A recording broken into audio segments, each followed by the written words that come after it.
You are listening to Ruins of Empire, Saturnius Mons, Book 1 of the Ruins of Empire Project, a serial podcast novel by Jeremy L. Jones.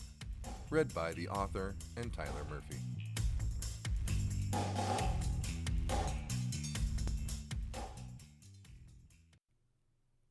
The story so far.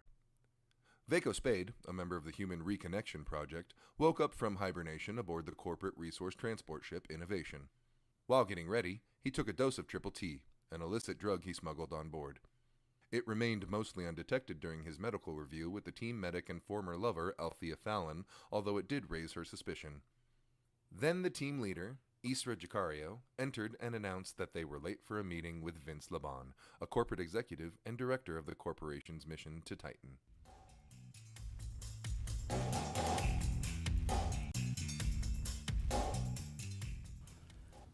Saturnius Mons, Chapter 2. There are few human emotions as base, vile, and creative as greed. It is a force that changed whole worlds beyond Earth. It is a drive that pulled people from the terrestrial Eden to far-flung colonies. It is also what ultimately stranded them. From The Fall, The Decline and Failure of 21st Century Civilization, by Martin Rath.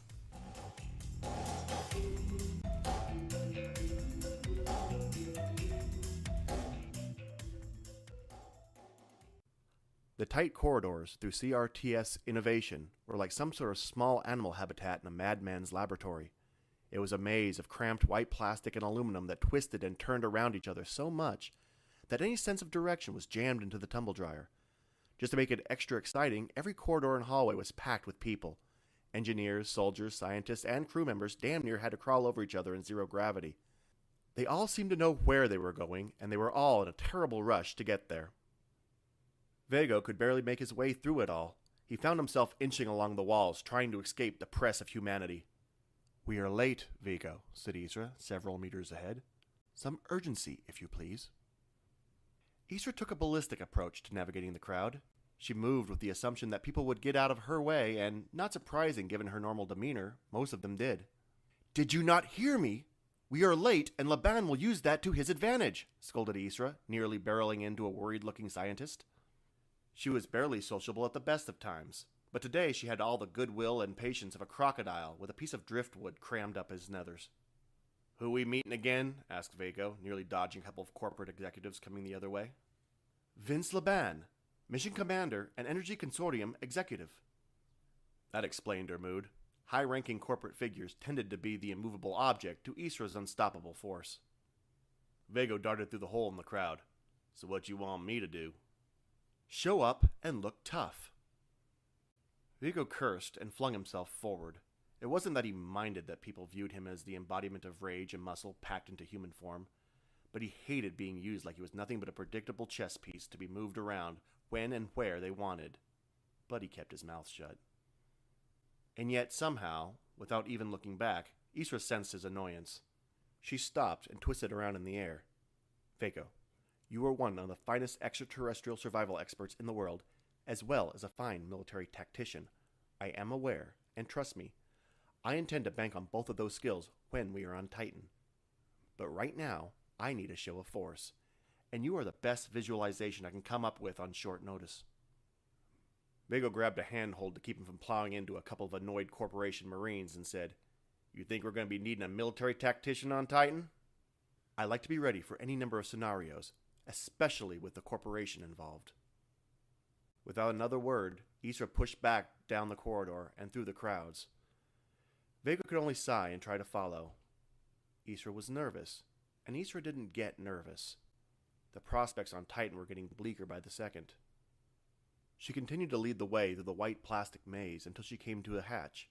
At first glance, it was indistinguishable from the dozens they passed between here and the medical bay, except for a small digital sign above the door release that read, "Vince Laban, Mission Director." Without the slightest hint of hesitation or trepidation, Isra pulled the door release, pushed the hatch open, and pulled herself inside. Now, whoever Vince Laban was, he seemed to be in some sort of denial when it came to space travel. He was a man who wasn't going to let a little setback like zero gravity keep him from having a well-ordered office. As Viekko pulled himself inside after Isra, he saw a desk complete with an in-and-out box and some kind of spinning office knick-knack. They were all, presumably, bolted to the top of the desk to keep them from floating away. The desk, along with a few chairs and a filing cabinet, were bolted to the floor, or ceiling depending on how one entered the room. Viekko pushed himself towards the desk and tried to move the spinning thing attached to it. It was one of those toys for those who found themselves creeping towards terminal boredom. It used magnets to spin faster and longer than most things were intended to. That was, as near as Viekko could figure, all it did. Viekko flicked the spinning part.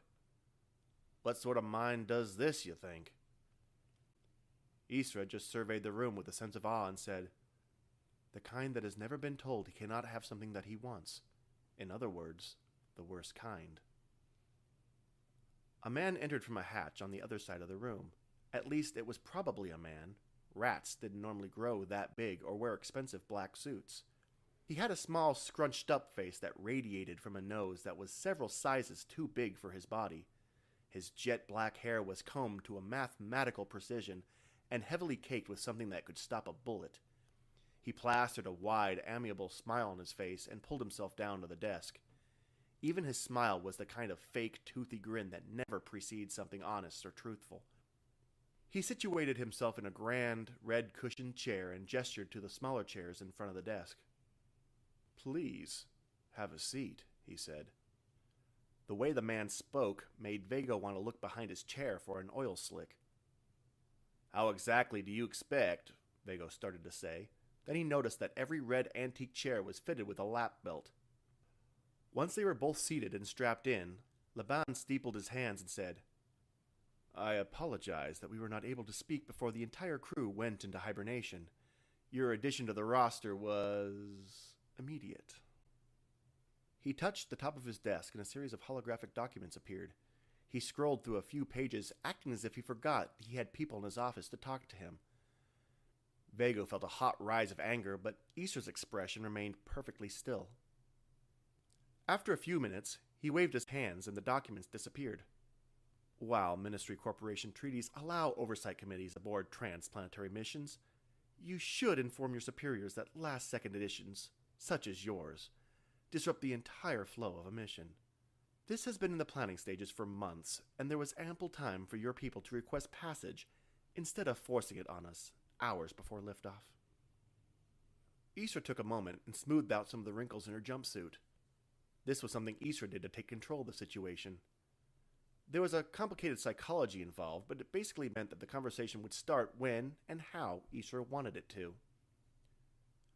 "I apologize, but it could not be helped. And, to be perfectly honest, we are not an oversight committee. Not exactly. I am here representing the Ministry's Human Reconnection Project," said Isra after a minute or so. "Are you familiar?" "I am," said Laban. "I seem to recall you did some excellent work on Mars and some of the Jovian moons, yes? I understand you brought back some very entertaining specimens." Laban flashed Viekko a smug smile. The Martian closed his eyes and imagined caving Laban's skull in with a spinning knick-knack. It brought some measure of peace. Isra brushed a strand of hair out of her face.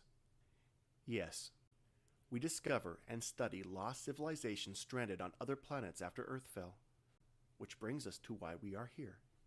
Time is a factor, and we could not wait to plan and execute a separate ministry mission. Setting aboard innovation as an oversight committee is what you might call a loophole." Laban's smile grew wider, as if being irritated was a pleasant state of mind for the man. "A loophole, Mr. Cario. I don't know what game you and the Ministry are playing, but several Ministry officers signed off on the mission specifics and—" Isra interrupted. "Tell me, Mr. Laban, are you aware of any evidence that Titan might harbor a civilization?" Viekko couldn't help but look at Isra on that one. It wasn't unusual for her to set people up for a lie, but she was typically a lot more subtle than that.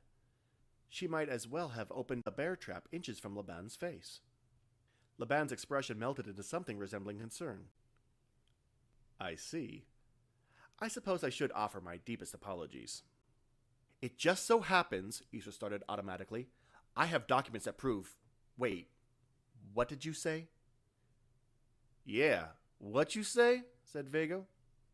Laban laid his hands flat down on the table. "Mr. Cario, your reputation within the Ministry is impeccable. Furthermore, delaying a corporation mission so that you could make it on board is not a minor feat. The corporation runs on a schedule. I'm sure you know this, and the schedule waits for no one. Which tells me that you have found something I was not aware of, to be sure. This mission was planned in good faith and for the betterment of all humankind, so clearly there has been a miscalculation, and for that I am sorry. Incredible, thought Viekko. The man managed a completely sincere apology while accepting exactly zero responsibility for him or anyone else. Truly the sign of a born leader, at least by corporation standards. I have documents, said Isra, unwilling to let a good offensive go to waste. Leaked from corporation files about the hydrocarbon supply on Titan. May I upload a copy to your set path? The surface of the desk glowed faint blue and a series of icons appeared just above the surface. Laban touched a few. Please, go ahead. Isra touched the screen attached to her forearm. A few seconds later, numbers scrolled across the surface of the desk. Laban watched for a few moments and said, yes. This is the hydrocarbon exploration analysis. It lists coordinates on the moon and the level of hydrocarbon deposits that might be available. Not might, said Isra, folding her arms. These figures are far too precise to be scanned from orbit. These numbers came from the ground, pulled from some kind of surface installation settled before the fall. That means there is still working technology on Titan, which proves that someone's there to tend to it. Furthermore, the corporation knows this. The numbers disappeared, and Laban leaned forward and put his hands together as if pleading. Like I said, I offer my deepest apologies. I had no idea where these numbers came from. All I knew is that they were good enough to fund a mission. You had no idea, said Isra. Miss Jacario, I know you view the corporation as a group of power-hungry sociopaths that would sell their own grandmothers to an organ dealer for a promotion in the corporate ranks. And your assumption is more accurate than even you know. When our technicians found this information, I will bet their first instinct was to keep the source a secret. But protecting our investment is hardly a crime. It is when you withhold information regarding the violation of a ministry treaty. Only if such a violation is known, but as I've tried to explain, Ms. Jacario, I had no knowledge regarding the source of the data. Isra smiled, but there wasn't an ounce of friendliness contained in it. It was the smile of a predator who just found its prey cornered. Ignorance is not a defense. You are in charge of this mission, which means that any and all activity is the responsibility of the managing personnel, interrupted Laban. Fair enough. How about a show of good faith, then? What can I do for the Human Reconnection Project? First of all, your landing zone between the Lagia Mar and the Kraken Mar has to change. I have reason to believe there's a population at that location, and the last thing I need is for you to drop landers right on top of them. Laban took a deep breath, and Isra braced herself for a fight. It was a confrontation that was expected and necessary. There was no way that Laban would give up his landing zone, but it would give Isra a starting point to compromise. Very well. We have a backup landing zone on a peninsula approximately 60 kilometers to the east. We will begin operations there if that is your wish. Or there was the possibility that he would just roll over and give Isra whatever she wanted. It was not a contingency that Viekko had anticipated, and from the look on Isra's face, neither had she. Wait, you are willing to move the landing zone? Said Isra. As a show of good faith, said Laban, spreading his hands. I can move it further east if you would like, but if I go much further away, it will be harder for you to get to that population. You are going to visit them while you are there, yes? Yes. Of course, said Isra. Then I will arrange a crawler for you and your team. I can also arrange a military escort if you would like. No, said Isra, dropping the word like a steel weight. I do not want anyone corporate anywhere near that city. Do I make myself clear? Crystal, said Laban, again spreading his hands in a gesture of surrender. I will see to it personally that no member of my team gets within 25 kilometers of the city. Isra leaned back again, confused. It was like getting into a boxing match with a waterfall. Is there anything else me or my team can do for you? Said Laban. Isra sat and stared for a moment. Every part of Laban's face practically radiated sincere helpfulness. Viekko wondered if Isra saw anything else. If she did, she didn't say anything. My guns, said Viekko. I had them surrendered when I boarded the shuttle on Earth. I'm going to need them once we hit dirt. Isra flashed him a glare and he added, What? He asked if there was anything else he could do. Of course, said Laban, with his voice like engine grease.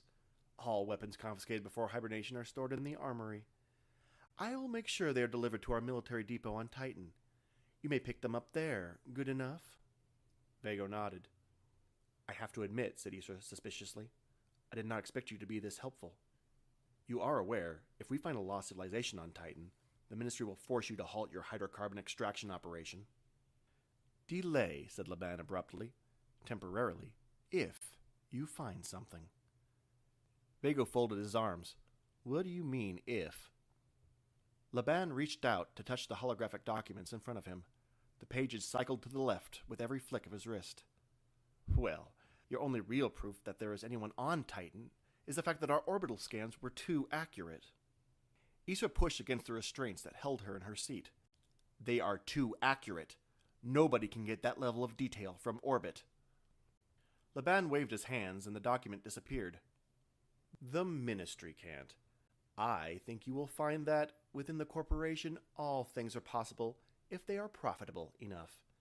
But that is not the point. I am willing to help you because I have nothing to hide. And if, by some miracle, you are correct, and there is a civilization on Titan that has been lost to us, then we will gladly cooperate to ensure their safety and prosperity. The corporation is on Titan to make a profit, but I would like to believe we are building something bigger than that. We are on the precipice of a new age. We must move forward as a civilization without repeating the mistakes of our past. He held out his hand towards Isra. She shook it and said, It does my heart good to hear you say that. We are currently in a transfer orbit, Laban said, releasing Isra's hand.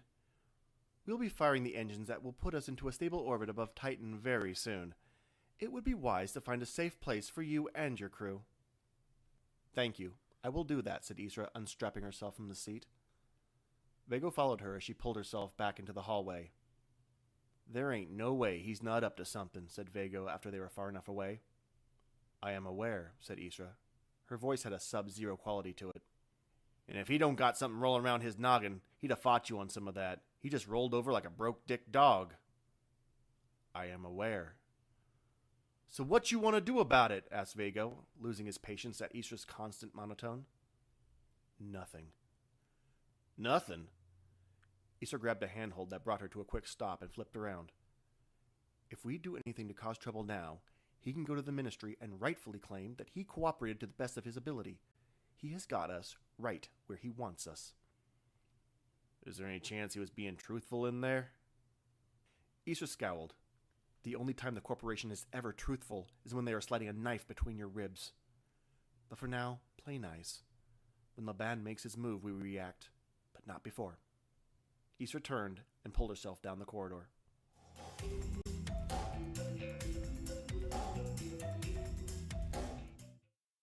The worst thing about the crew decks was the stench.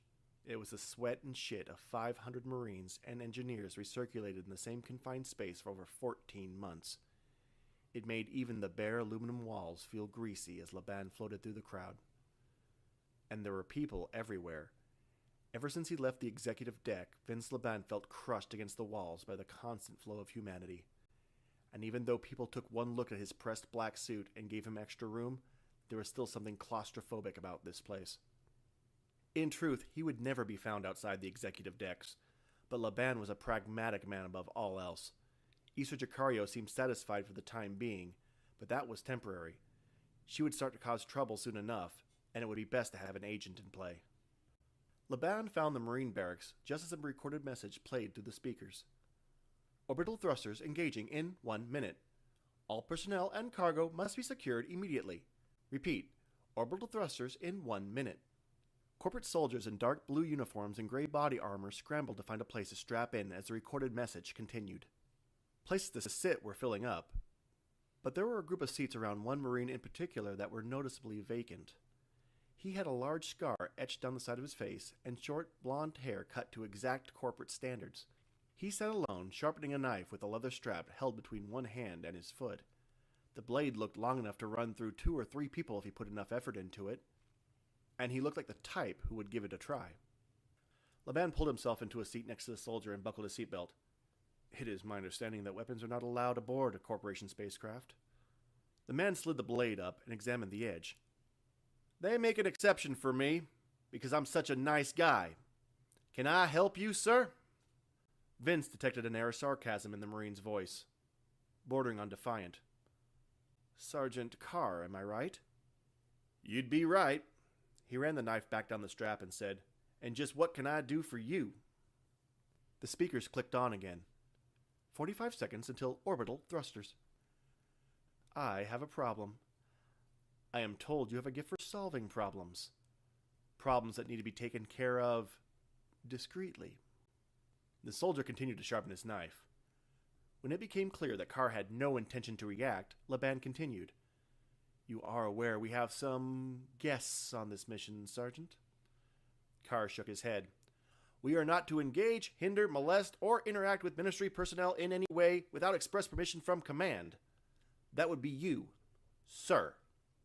And of course, I would never give an order contrary to the wishes of the great corporation. The CEO himself has expressed his wish that no action will be taken against the ministry or the Human Reconnection Project. Well, that saves us some time, said Carr, returning his attention to the knife. I need someone to watch and report back to me. Someone to make sure that they are following the treaties between the ministry and the corporation. Sir, you are in the wrong compartment, sir. Agents are further up. You probably passed them on your way here. Laban smiled. Agents require paperwork. I need some work done off the books. 15 seconds, said the computerized voice. All personnel. Work like that is highly illegal, sir. You will be compensated, of course. Why, if I may ask, are you so eager to keep this off the books? I was put in charge of this mission to ensure that the corporation has control of the hydrocarbon fields on Titan, and I intend to do that. The corporation may be bound by the treaties with the ministry, but I am not. I may be punished for my actions if they are ever found out, but it is a risk I can assume. Kind of a human sacrifice thing? Suffer for the greater good? Something like that. Carr sheathed the knife. I want $600 million in corporate fiat. $300 million paid in full to an account in my wife's name before we land on Titan, and I want to verify that she received it. The other $300 million is due upon my return to Innovation. The voice started the countdown. 10, 9, 8. That is a lot of money, but it can be arranged. Then I believe we have a deal. The countdown ended, and the ship jolted forward as the nuclear engines all fired at once to slow the ship into a stable orbit around the moon.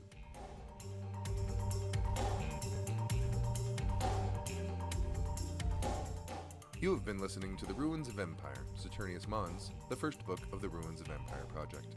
The Ruins of Empire podcast was written by Jeremy L. Jones and produced by Sean Vincent. Cover art was by Nick Martin. Music was Broken Reality by Kevin MacLeod at incompetech.com, licensed under Creative Commons 3.0 license.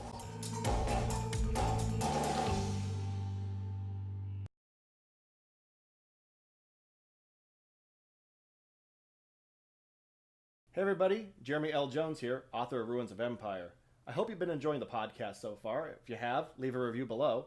Also, the book is available for Amazon on pre-order. Go to Amazon.com, look for Saturnius Mons or Ruins of Empire, and pick up your copy today. We'll be back next week. See you then.